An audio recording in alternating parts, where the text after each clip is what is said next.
Oh, yay. Okay, I think this works because it says I'm live. Good morning, and I hope everyone had an amazing weekend. Okay, I don't really use technology that often, but um, just wanted to start I feel like it's like one of those videos that you're going to watch back on yourself, and it be one of those, you say a lot, or you blink, or you like look up. So I'm sure there'll be those whatever things that people say that you do when you're on video.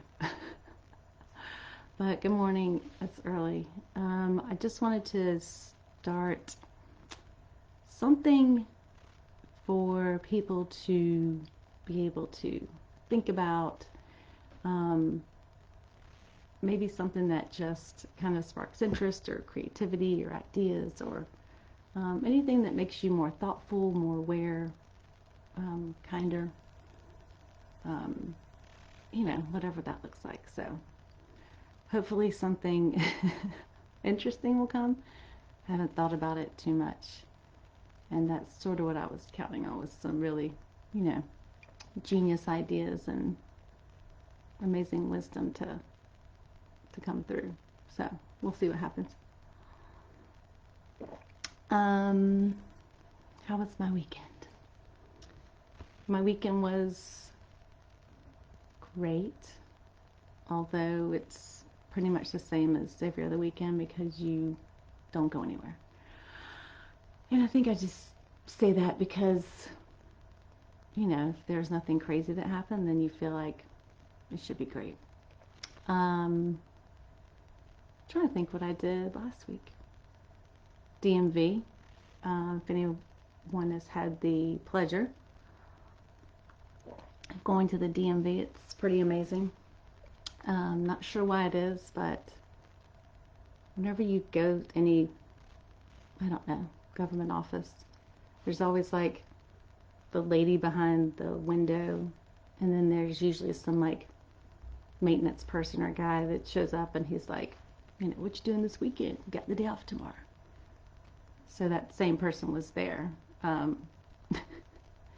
feel like his name was Chad for some reason. But they have this small talk that they're like very used to their banter, and you're just sort of sitting there doing the thing that you need to get done, but they're kind of ready to talk about their inside jokes and whatever it is they're doing next. So that was interesting. What else? Got a dustbuster. That was pretty amazing. Black Friday deal. And I'm not sure why people didn't tell me about it sooner. Pretty amazing. I immediately just, I don't know, found dust on the entire first floor of my house. It's like, this is the OCD starter kit, like that and probably like a toothbrush. So, I mean, not to make light of it, but it was pretty amazing. Um, so yeah, it was like, what have I been doing without it for so long? Like, I guess I just had like a bucket and water, kind of the floor scrubbing person with like the bonnet and the like a ruffled. Hey, do we have butter?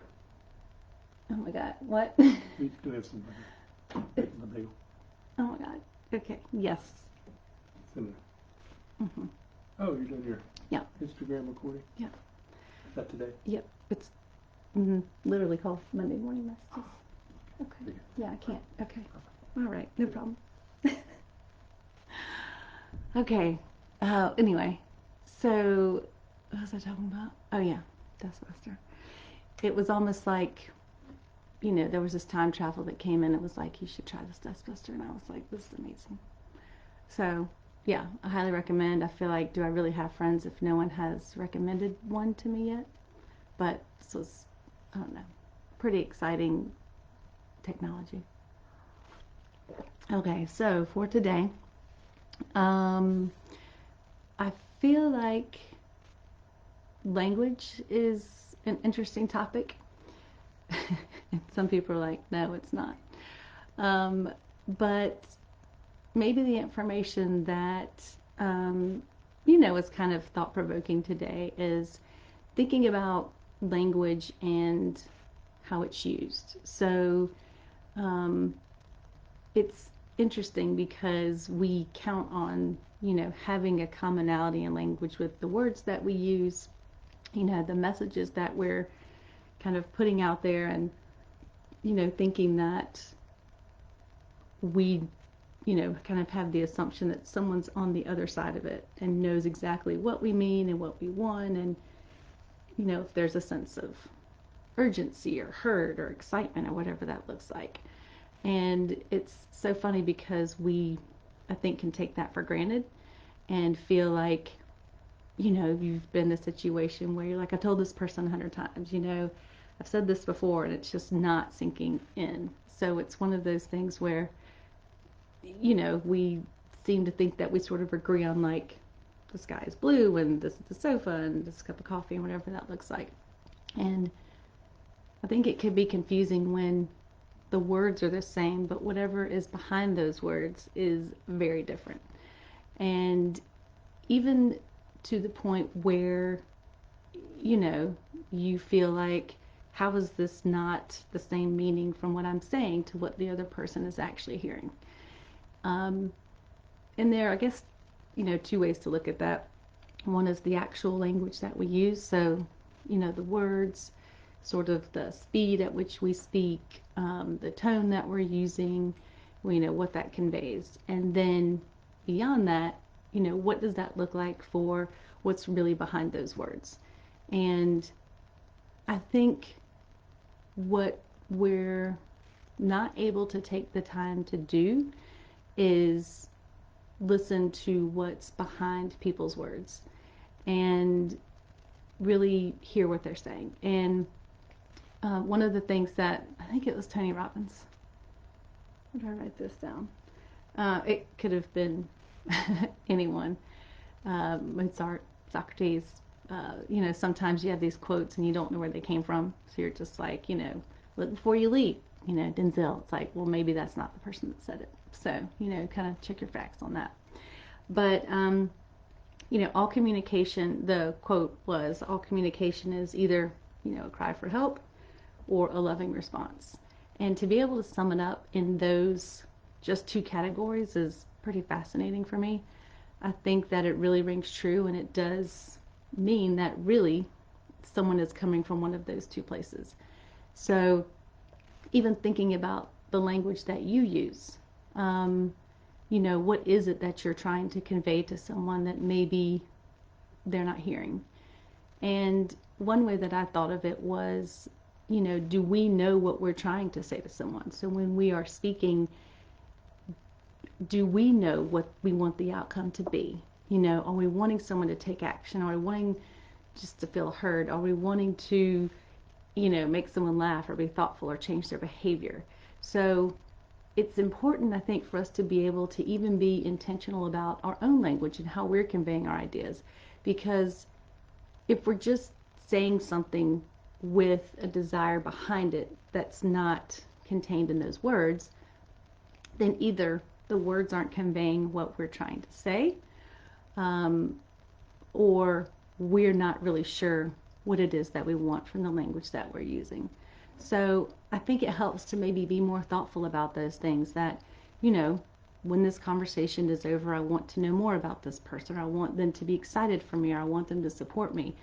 And it's so hard for us to picture people not understanding exactly who we are and where we're coming from when we speak to them, because you know yourself so well and you're so used to your own thoughts and your history and your experiences, and everything that goes into what you're saying is so robust with information and ideas. And when it just comes out as a sentence or two, I think we walk away feeling like we've put all of that into that packaging of the words that we've used, and it doesn't always turn out that way.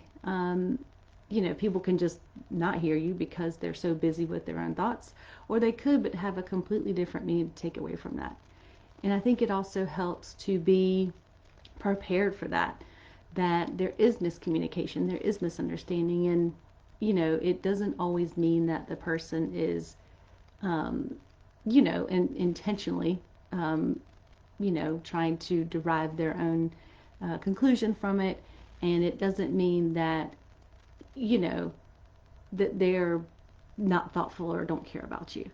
It's hard for us to think that the passion that we have from our ideas and our thoughts and what we want to tell people, that those aren't immediately received from someone. So in that regard, I think it's beneficial for us to be able to understand that while we share a commonality of words, and even expressions, that those are going to be different for other people and they're going to be different for us. So having the thought of, what am I really trying to convey? What am I trying to say? What's the best way I can say this? Sort of slowing down and choosing those words and ideas and sentences that are best able to do that. And if you don't have an attachment to the outcome, then it's not that big a deal. But if it's really important for the person who's on the other end of that conversation to really get, who you are and what you need and what you're trying to tell them, then, there may be a place for you to make sure that that intention is there for you to say, this is really what I want to come out of. This is really what I mean. And there's just an assumption, I think, that people know our backstory, that they just get, what we're saying, and it just doesn't always, turn out that way. And this is where, people can get frustrated and think they said this and this is what it means and this is why I get to feel this way, when, that certainly could not be the case and probably not what they intended. And especially in this environment, I think it's easy for people to take words and use them, and in some ways as an excuse to sort of feel the way they want to feel. I mean, they can look for those things that create a feeling that they want to feel, whether it's, depression or anger or excitement or curiosity or whatever it is. We take that language and then we translate it into our own language for what we want to hear and what we want to learn or be curious about. So, I think there's just the idea that we have the opportunity to say so much with our words, but really what's behind them. When you're speaking to someone, are there loving thoughts behind it? Is your mind cluttered with other things when you're speaking with someone? Is it the best time for you to be able to listen? I know that, like, even with my kids, like, they'll start talking and I'll just be honest and say, this is not the best time. I'm not listening, so this is going to be better at this time. And it's helpful for them to know that I'm not able to focus right then. And then it's helpful for me because I can set that time aside and then, the 2 minutes I have to be able to focus on one thing and listen, because they have their own language and I have mine. But to be able to recognize that and say, this is important, I'm not able to focus and listen. And because it's more than their words, with anyone. So sometimes when we don't take the time to stop and hear what's behind the words, then it can be more difficult for us to really connect with people, I think. And that's a big deal. Stopping and asking the extra question, pausing before you've sort of interjected what, similarity that you have or story that you have to share, and letting the words settle in, letting the energy settle in from people that are speaking to you. And even when you're reading words, or, anything that you're looking at with social media or articles, trying to increase your ability to feel, sorry, and it looks amazing on live. So yeah, she coughed into her elbow. That's when people dropped off. But being able to feel what's behind people's words and having your own intention of, I intend for, loving energy to, to be behind my words or whatever that is. I think that communication can come through more clearly sometimes than the actual words that you use, and we don't get stuck in, the attachment of I said this and you said this and this is exactly what it means, because language is not math. It's the reason I majored in language arts, because it's sort of a thing where if there's not a right answer, then maybe you can't tell me that I'm wrong. Math, not so much. Like, you just got that wrong and it's not going to work. But with language, there's a way to, to use it to say what, and there's so many interpretations of what you want to, what you mean and what that looks like. So for me, it was the ability to sort of have that wiggle room of, well, I'm not wrong, but maybe I'm not right either. But it's taking something that can really have that way to give us like a chance to quickly communicate, but also stepping back and understanding what's behind people's words, and just feeling more than what it is that they're saying, and how you feel when people use certain language, or certain words difficult for you to hear, that people may use them innocently, and you hear the words and it causes something in you to have a negative experience or not feel good about the rest of the information that they're giving you. So I think even recognizing the language that we do like or that we don't like, and being able to, identify what it is that we want to spend more time doing. So if it's, just anything in your life, that if it's, people that are funny, or certain words, or people that you're around that use language about other people, I mean, whatever that is, then try to be more thoughtful about spending time around language that doesn't sit well with you, or, find what does.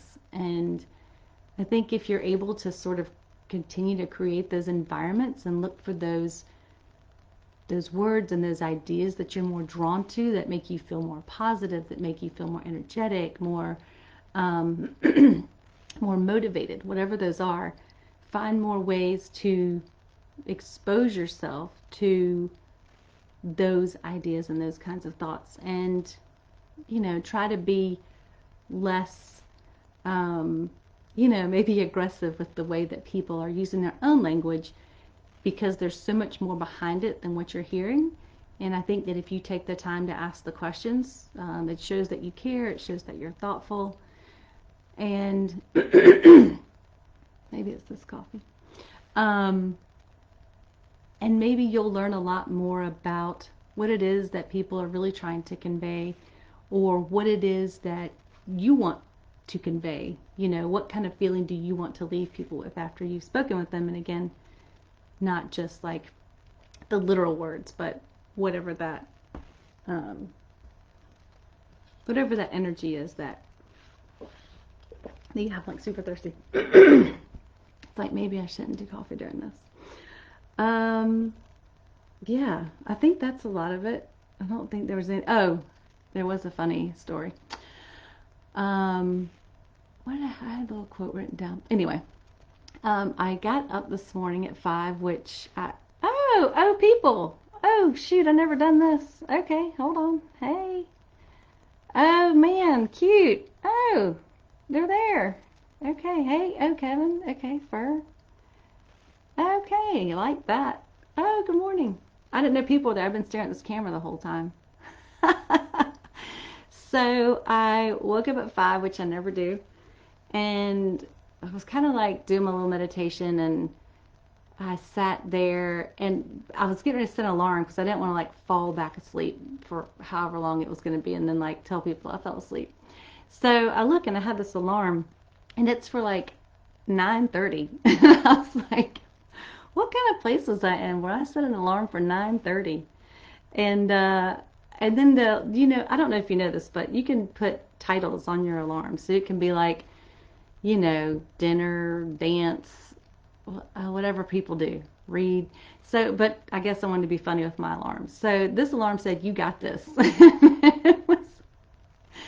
it was for 9:30. It was like, what motivation was there that I had an alarm set for 9:30 in the morning, And it was like, you got this. Like, where have I been? Where was I?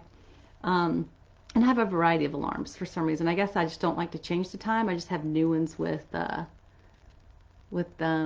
different titles, you know, new day, whatever it is. So the one at 8 a.m. for some reason said, shake your ass. I don't know why. But it just dawned on me that I was like, well, if that's what I'm doing at 8, maybe I'm exhausted, you know, by 9. I don't know how long I would do that anyway. But and then I guess I needed to be woken up at 9:30. I don't know who was taking care of the children. I don't know what my husband was doing. Just let him sleep till 9:30. Uh, you know, I did have a job at one time that yes, I probably should have been up like way before then. Um, but that was something that kind of, oh, hey Drew, oh cute. Um, yeah. So it was just struck me as funny that that is something that I would need as a 9:30 alarm to get me up. Because I'm clearly not up at 5, but I wasn't even able to get up by 9:30. Oh, that's so cute. So I think that, well, if you're just here, Drew, you're gonna have to get the replay for my inspiring messages today. And I was thinking I was gonna drink coffee, but you talk so much. You don't drink a lot of coffee. I guess I'll have to have a cup beforehand. And it's weird to kind of take a sip and then look at the camera. So, oh, good. I'm glad you're here. Um, so yeah, I think that was kind of, um, you know, just the message that I had today that was sort of felt like it was important to me. I do love language. I'm an English person, a writer. I don't think I'm literally English. I did major in English. You may not can tell by this video that I did that, but um, the takeaway is just to be thoughtful about what is behind people's words.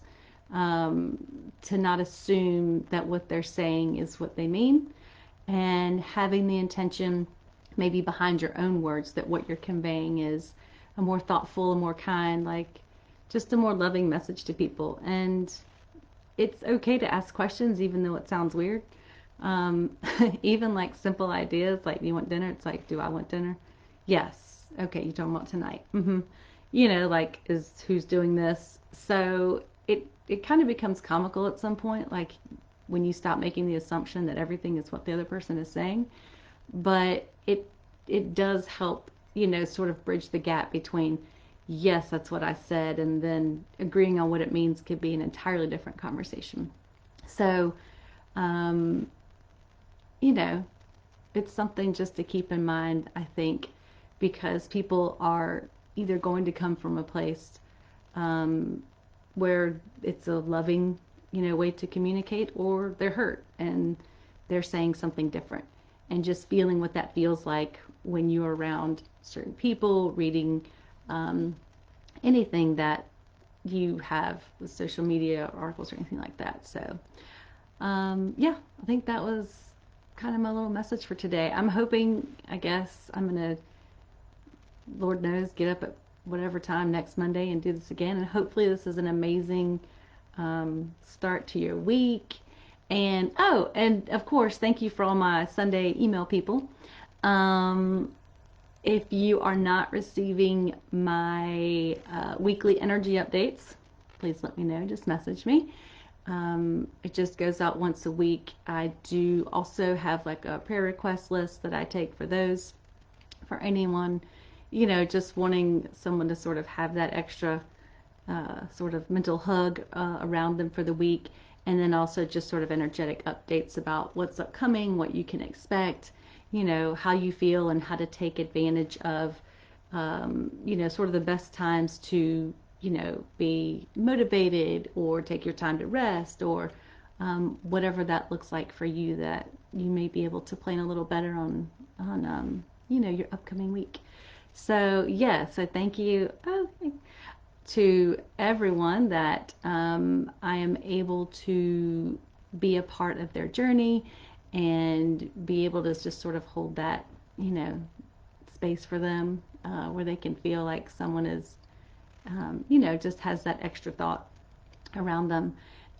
But if you would like to be a part of that as well, let me know. I'm happy to um, to have you as part of my journey. So I hope everyone has an amazing week, and maybe this will be, I don't know, I guess it was smooth. I don't think it was crazy. I didn't like drop the camera or anything. But yeah, hope everyone has an amazing week. And of course, if you need anything, I'm always here for you. And hope to be back here next Monday so that everyone can have just, you know, something to ponder and think about that maybe you hadn't thought of before, and pass it along to others, or maybe it just helps you with having a better experience with anyone in your life, or even with just being more patient with yourself, and um, allowing yourself to learn new things and just get better every day, right? And hopefully that's what the idea is. So all right, thanks for being here. This was amazing, all the technology work. So I'll see you in a little bit. And I don't have like a little sign off phrase like do do do. So maybe I'll come up with something catchy by next week, because it's not coming to me now. So um, I'll talk to everybody later, and be amazing until then. And then you can just sit here and watch me awkwardly like try to find out how to end this, because who knows? This is all brand new. And usually I look at this on my phone. So to even see this on a computer has been, I can't even say. It's just a lot. But I did it. Okay. Oh, I see it. It's actually a large red box. That's mildly embarrassing. Okay. All right. I love everybody. Have a great day.